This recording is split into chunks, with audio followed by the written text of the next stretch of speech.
Hi everyone, another week, another podcast. Welcome to episode 29 and welcome back to We Are All Fine. Flawed, insecure, nervous and emotional. I'm your host, Heidi Lester. I'm a counsellor and psychotherapist with 25 years experience of working with young people and young adults. Today we're diving into something that almost everybody, I know I do, experiences this, but very few talk about it, and that's loneliness. It's such a human emotion, but because of social media and the pressure to always look like we're fitting in, it can feel even more painful and isolating when we feel alone or lonely. So let's talk about what loneliness really is, why you might be feeling it, and most importantly, what you can do to manage it.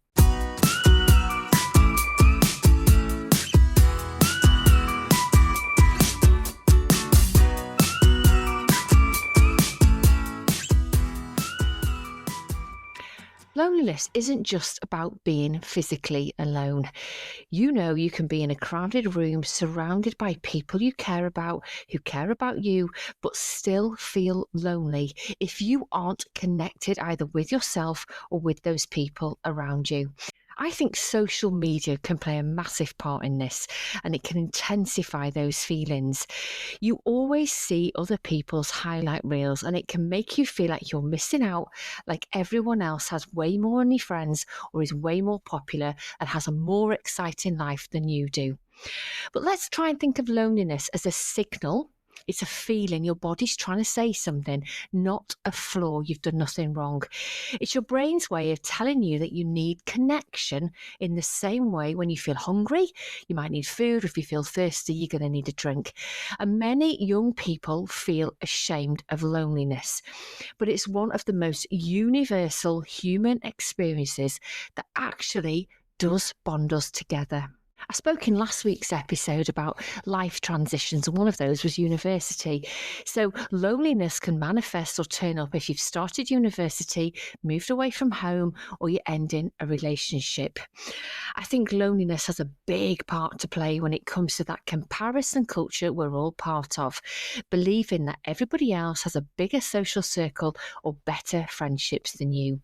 When you see that regularly, you automatically compare yourself and you're going to feel not good enough, less than, and lonely.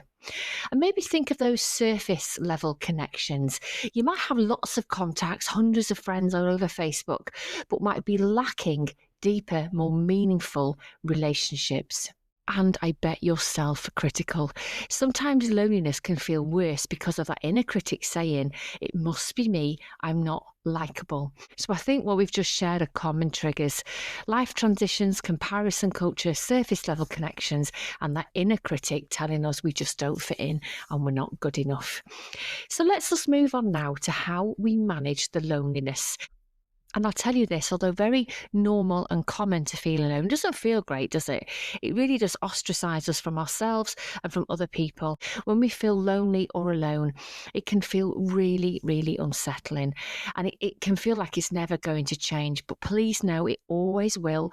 If the shadow of loneliness is behind you right now, please know this will pass. Bear with it. However uncomfortable it's going to feel like now, it won't always feel like this. So I'm now going to share some things that every single one of you listening to this podcast today can do to help you manage the loneliness. First thing, acknowledge this without any shame. You are lonely right now, and that's okay. And as I just said, this feeling won't last forever.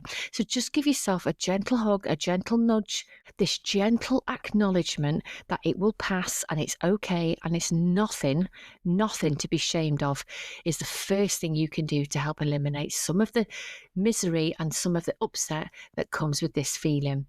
Now let's shift your focus outward. Maybe it's time that you did something a little bit different and stretched your comfort zone. Now take yourself out of this by volunteering, joining a group, or even just smile at somebody down the street. Small acts of connection all add up. Just go and sit in a coffee, take your laptop in there and just give somebody some eye contact. Get yourself out your room, get yourself out of that isolating, lonely space that you may be in, and even if it's going for a walk in a park or go for a run, do something. Just get yourself out of the room just to break that cycle and try and deepen one connection. Think of the people around you. Is there anybody there that you'd like to invest time in to strengthen those existing relationships? Rather than try chasing lots of new friends, just look around you. Has there already been some groundwork done? Are there other people that I can reach out to? Because they're probably feeling a little bit lonely and isolated, but try and deepen one connection. It's not going to be a bad idea to limit social media comparison. So remind yourself that you're seeing those curated moments. Everybody puts what they want you to see out there, possibly to disguise their own insecurities and loneliness. So real life is not going to be on social media all the time. Try and notice when you're comparing yourself and just stop. Just go to the next reel or put your phone down. I use self-compassion practices in my work. So this is about speaking kindly to yourself.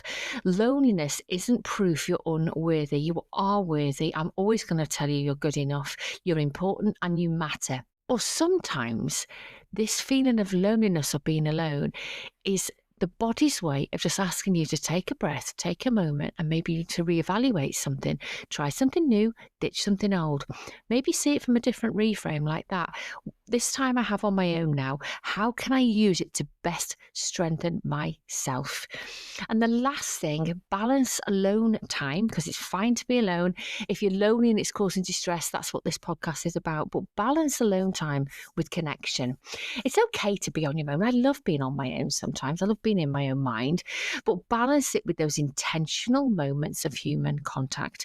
And there are so many ways we can contact each other, whether we're playing a video game, whether we're on YouTube, whether on WhatsApp, whether you're on TikTok, whether you're just texting or messaging people, or even pick up the phone and ring somebody. There are so many ways of connecting with those people around you. When you start to see loneliness as a signal rather than a weakness or a vulnerability, which it's not, you take away its power, that power to stop shaming you. Let it become a guide nudging you towards connection, whether that's with yourself, it's really important, with others, or with your wider community, colleagues, friends, and peers around you. And remember, it's not your fault. It's not a failing if you're feeling lonely. It's a passing human emotion. Connection will always change. It comes in and out of your life.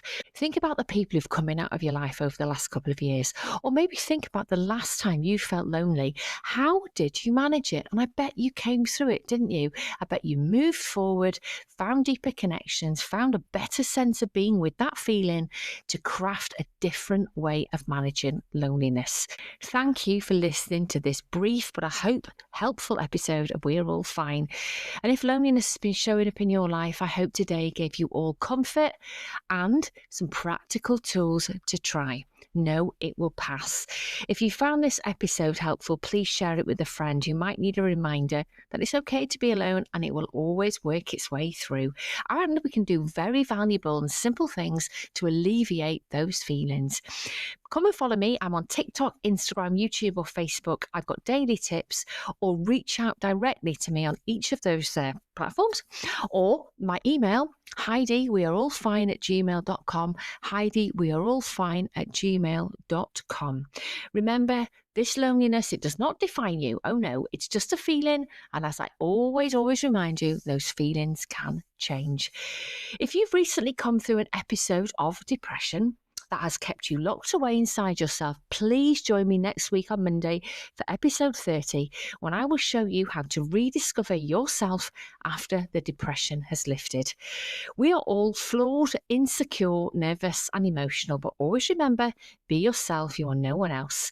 Until next time, you take care, and wherever you are, wherever you're feeling, you are good enough and you matter. Have a great week.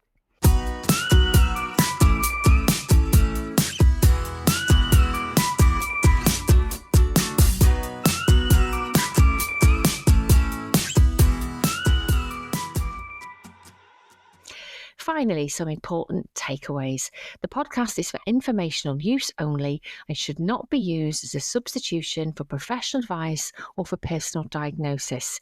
These opinions are personal, and I do not guarantee the accuracy of such opinions or information.